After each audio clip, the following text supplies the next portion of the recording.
First year के विद्यार्थियों, आज हम आपके लिए लेकर आए हैं वैदिक सभ्यता का दूसरा युग उत्तर वैदिक काल या उत्तर वैदिक सभ्यता। यानी आर्यों ने अपना विकास किस तरह से किया और कौन से काल को इस विकास की वजह से उत्तर वैदिक काल कहा जाता है, इसकी चर्चा हम करेंगे। तो देखिए, यजुर्वेद, सामवेद, अर्थवेद, आरण्यक, उपनिषद आदि साहित्य में जिस सभ्यता का उल्लेख मिलता है उसे उत्तर वैदिक सभ्यता कहा जाता है। और ऋग्वेद की रचना के अंत से लेकर सूत्र साहित्य की रचना तक के काल को, अर्थात सूत्र काल तक के काल को उत्तर वैदिक काल के नाम से जाना जाता है। अब देखिए, हम इस काल में आर्य की सभ्यता के विकास को देखेंगे। तो सबसे पहले हम चर्चा करते हैं भौगोलिक विस्तार की। ऋग्वैदिक आर्यों का प्रसार सप्त सैंधव क्षेत्र से थोड़ा आगे हुआ, तो वहीं उत्तर वैदिक आर्यों का केंद्रीय स्थल था मध्य देश। जहाँ पूर्व वैदिक आर्यों का मुख्य स्थल था सप्त सैंधव क्षेत्र, वहीं उत्तर वैदिक आर्यों का केंद्रीय स्थल था मध्य देश। इस समय उत्तर वैदिक काल के दो प्रमुख राज्य कुरु और पांचाल मध्य देश में अवस्थित थे। उत्तर वैदिक साहित्य में कौशल, काशी, विदेह, मगध, बंग प्रदेश के राज्यों का उल्लेख मिलता है। इस समय विदेह का राजा जनक था, जो याज्ञवल्क्य के मुनि के संरक्षक थे। शतपथ ब्राह्मण में सदानीरा नामक नदी का भी उल्लेख है, जिसे कौशल तथा विदेह की सीमा पर स्थित कहा गया है। संभवतः सदानीरा वर्तमान गंडक नदी का ही प्राचीन नाम था। गंडक नदी नेपाल से निकलकर पटना के समीप गंगा नदी से मिल जाती है। उत्तर वैदिक काल में आर्यों का दक्षिण में भी प्रसार हो चुका था। संभवतः वे विंध्याचल को पार कर गोदावरी के क्षेत्र तक परिचित हो चुके थे। डॉक्टर विमल चंद्र पांडे की मान्यता है कि दक्षिण में विदर्भ तक आर्यों का विस्तार हो चुका था। विदर्भ जो आधुनिक बरार है। ऐत्रेय ब्राह्मण में दक्षिण के राजाओं का उल्लेख मिलता है। इससे हम ये कह सकते हैं कि उत्तर वैदिक आर्य दक्षिण तक पहुंच गए थे। अब देखिए, इस समय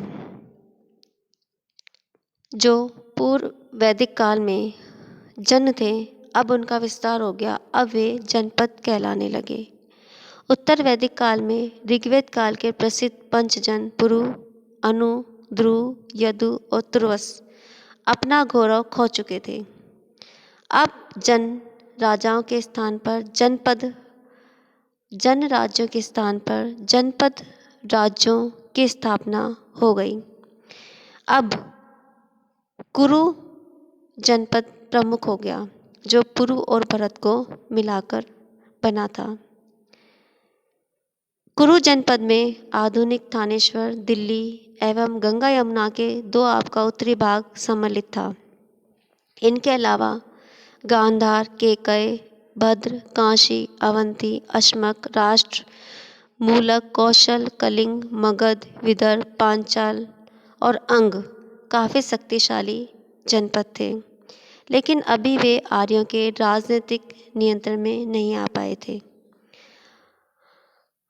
अब देखिए इनका राजनीतिक जीवन। हालांकि बहुत सारी चीज़ें पूर्व वैदिक काल के समान ही थी, लेकिन कुछ कुछ चीज़ों में इस काल में परिवर्तन आ गया था। जनपद का स्वामी पहले की बात ही राजा कहलाता था, जो जन का स्वामी था।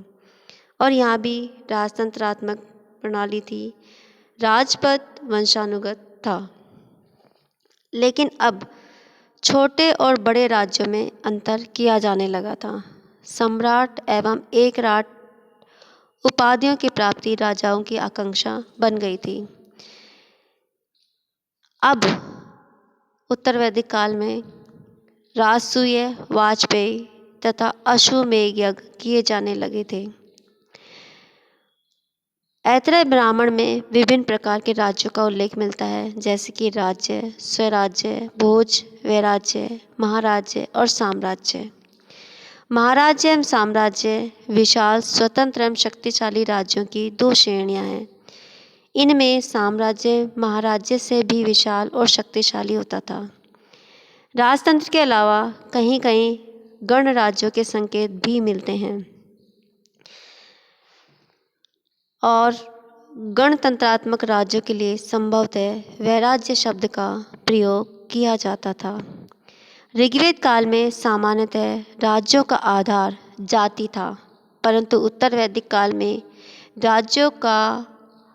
राज्यों के निर्माण का आधार भौगोलिक हो गया था। राज्यों के राजनीतिक संगठन में कोई विशेष परिवर्तन नहीं हुआ। इस समय भी राज्य गृह, ग्राम, विश्व, जन तथा राष्ट्र के रूप में संगठित थे। अब देखिए राजा के अधिकार और कर्तव्य। अब इस समय उत्तर वैदिक काल में राजा की प्रतिष्ठा, संपत्ति एवं सत्ता का विकास हो गया। राजा को जनता का निर्वाचित प्रतिनिधि नहीं माना जाता था। इस युग में जनता द्वारा राजा को चुनने की प्रथा लगभग समाप्त हो गई थी। राजा का पद अब वंशानुगत हो चुका था। उत्तर वैदिक काल में राजा की देवी उत्पत्ति का सिद्धांत अधिक लोकप्रिय बन गया था, जिसके परिणाम स्वरूप राजा के अधिकारों में काफ़ी वृद्धि हो गई थी। वही सर्वोच्च सेनापति, वही सर्वोच्च न्यायाधीश था। दंड देने का अधिकार भी राजा को ही था। अब राजा को किसी भी व्यक्ति को भूमि से वंचित करने के अधिकार भी प्राप्त हो गए थे। अब राजा बलि, शुल्क, भाग आदि करों को वसूल करने का अधिकारी था। राजा द्वारा वसूल किए जाने वाले करों की सीमा व्यक्ति को कुल आय का 1/6 भाग के लगभग होती थी। अब देखें प्रमुख अधिकारियों के बारे में। उत्तर वैदिक काल में बड़े बड़े राज्यों के निर्माण से शासन संबंधी कार्य भी बढ़ गया। अब इस समय शतपथ ब्राह्मण के अनुसार 11 प्रमुख अधिकारी थे, जिन्हें संयुक्त रूप से रत्नियों कहा जाता था। ये थे सेनानी, पुरोहित, युवराज, महिषी यानी रानी, सूत यानी कि राजा का रथवान अथवा सारथी, ग्रामणी, शता यानी प्रतिहारी, संग्रहिता यानी कोषाध्यक्ष, भागदूत यानी कर संग्रहकर्ता, अक्षवाप यानी ध्रुत क्रीड़ा का प्रधान और पालागल राजा का मित्र। राज्य के इन पदाधिकारियों को रत्नीन कहा जाता था।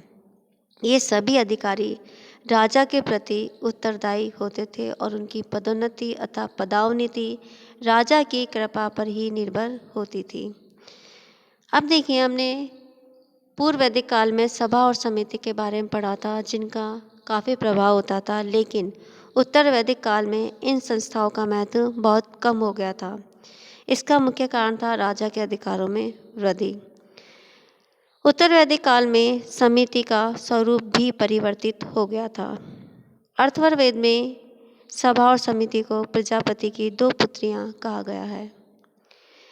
अथर्ववेद से इससे पता चलता है कि सभा ग्राम संस्था थी और ग्राम के स्थानीय कार्यों की देखरेख करती थी और ग्रामवासी सभा में वाद विवाद के पश्चात ही किसी निर्णय पर पहुंचते थे। अब देखते हैं हम उत्तर वैदिक काल की न्याय व्यवस्था। उत्तर वैदिक काल में राजा के न्याय संबंधी अधिकार अत्यधिक बढ़ गए थे। अपराधियों को दंड देना राजा का मुख्य कर्तव्य था।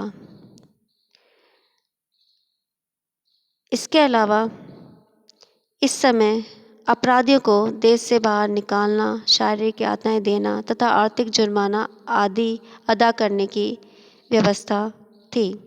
इस समय स्त्रियों को स्त्रियों व शूद्रों का संपत्ति पर कोई अधिकार नहीं था।